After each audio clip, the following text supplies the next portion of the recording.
Bonjour à tous et bienvenue sur cette vidéo d'analyse hebdomadaire sur le Bitcoin. Alors, comme pour les autres vidéos, petite information pour ceux qui la regardent, et bien tout simplement, je vous informe que j'ai été invité sur la chaîne de Pépitor ce vendredi 25 juin à 18 h pour bien tout simplement vous présenter la théorie des vagues d'Elliott, du moins vous en parler, hein, je ne vais pas faire une leçon ou une formation dessus, non, pour vous en parler, pour que vous puissiez faire connaissance avec le principe des vagues d'Elliott et la façon dont je m'en sers pour mon trading. Voilà, voilà. Donc réservez bien votre créneau pour ce vendredi 25 à 18 h pour le live et si vous n'en avez pas l'occasion, eh bien sachez que ce sera rediffusé tout simplement et disponible sur la chaîne Pépitor.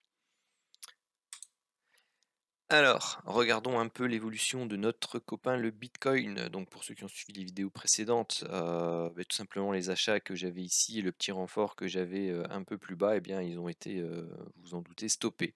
Tout simplement parce que j'avais voulu laisser un peu plus d'espace à ces trades-là. Eh bien voilà, ça fait partie des risques du métier. Les deux positions ont été stoppées pardon, et j'attends tranquillement la prochaine possibilité. Alors, où est-ce qu'on en était dans nos décomptes? Donc la dernière fois, je vous avais proposé, un décompte pour une structure correctrice ici, qui, durait, heu et donc ce qu'on peut avoir principalement maintenant par rapport à ce plus bas là, donc c'est une première vague, donc nommée W. Dans cette structure, on a eu une baisse qu'on a nommée petit a en noir. Ensuite, on a eu 3 temps, petit a en rouge, petit b en rouge, petit c en rouge, sous forme de flat pour faire une petite b en noir. Et donc là, on attend potentiellement une résolution d'une petite c en noir pour former donc notre vague X. Alors, celle-ci serait quand même relativement complexe. Donc, ça ferait une potentielle vague 4 ici, hein, puisqu'on travaille ici une baisse, une hausse pour une vague 1, vague 2. Vague 3, latéralisation de vague 4, vague 5, avant de travailler quelque chose de haussier par la suite, au minimum correctif et au maximum, bien tout simplement une fin de correction euh, de type ici hausse, correction sous forme de flat. Donc ici 3 temps et ensuite 5 temps. Ceci serait une structure correctrice de type flat et on reprendrait donc une reprise haussière. Donc là ici on a les deux scénarios qui sont envisageables. Ça, c'était pour le principe long terme. Maintenant, à court terme, on a ici deux possibilités.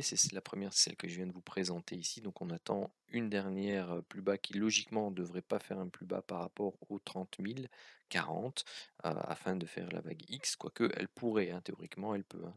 C'est pas interdit, mais voilà, dans un premier temps, c'est vraiment cette zone-là qu'on va surveiller. Ici, la zone des 31 900 à 31 100, plus ou moins.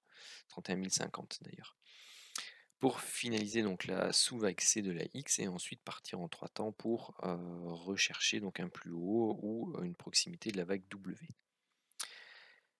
Le second décompte possible qui va également dans ce sens, c'est que, eh bien, en fait, on a eu ici une vague A en 3 temps, une vague B en 3 temps et une vague C en 3 temps. Vous voyez, hein, parce qu'ici on fait un plus bas par rapport à ici, et donc on a potentiellement notre vague X qui s'est terminée là. Et donc là, on aurait eu 3 temps ici pour notre vague Y, et ce serait une vague Y tronquée. C'est-à-dire que le sommet de la vague Y ici, que je vais vous noter hein, tout simplement, hop, alors petit texte, je vais vous les mettre en orange pour la version alternative, hop, voilà. Ça c'est la version alternative ici, avec ce X là donc qui passerait en orange aussi si on a le W qui est là, 3 temps ici pour le X et 3 temps pour le Y. Ce qui signifierait que la vague 4 de notre scénario ici en 5 temps serait terminée ici.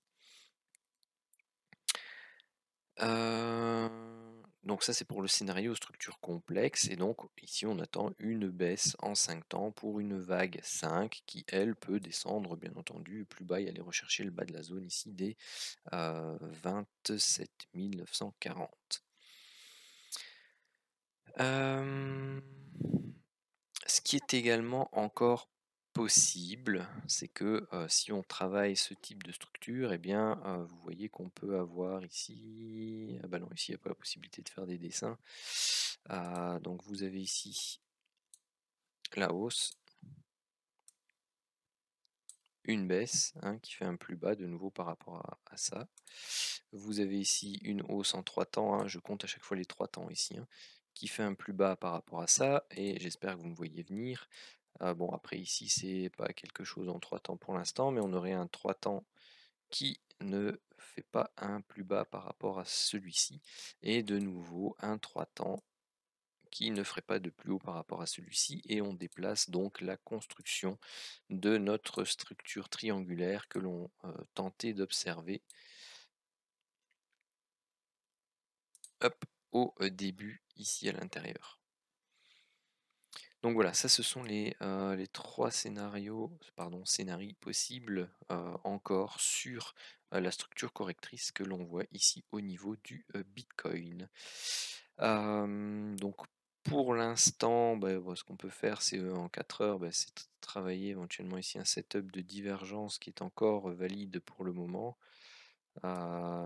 Hop, ici, hein, vous voyez, on n'a pas fait de plus bas au niveau de l'indicateur, alors qu'au niveau des prix, on a fait un plus bas. Donc, un setup de divergence est toujours possible pour la première jambe baissière, la correction, la deuxième jambe baissière. Donc, bon, bah, des achats sur ce principe-là sont pas inintéressants, mais il faut savoir que, en toute logique, voilà, on irait rechercher les 38 300, 38 000, ouais, voire 39 000 peut-être. Et voilà, ce sont les premiers objectifs. Il faut penser à se protéger quand même ou à prendre des profits relativement rapidement dans le cadre de ces différents scénarios correctifs parce qu'ils pointent tous les trois dans le même sens, c'est-à-dire une poursuite de la baisse à court ou moyen terme. En termes d'alternatives haussières, je dois avouer que, pour le moment, je n'en ai pas, puisque la structure de prix qui se trouve ici, ne correspond en rien, en cas d'école, d'une reprise, haussière, hem, pour tout simplement faire une reprise de, la tendance, de fond qui est haussière, pour le moment. Donc, voilà. C'était tout pour notre ami le Bitcoin. Sur ce, n'hésitez pas bien, à lâcher vos pouces bleus, à partager, à vous abonner à la chaîne, à me laisser vos commentaires en dessous de la vidéo. Je vous laisse également le lien pour accéder au live de Pépitor en description de la vidéo. Et je vous souhaite à tous un très bon dimanche soir, une très bonne semaine.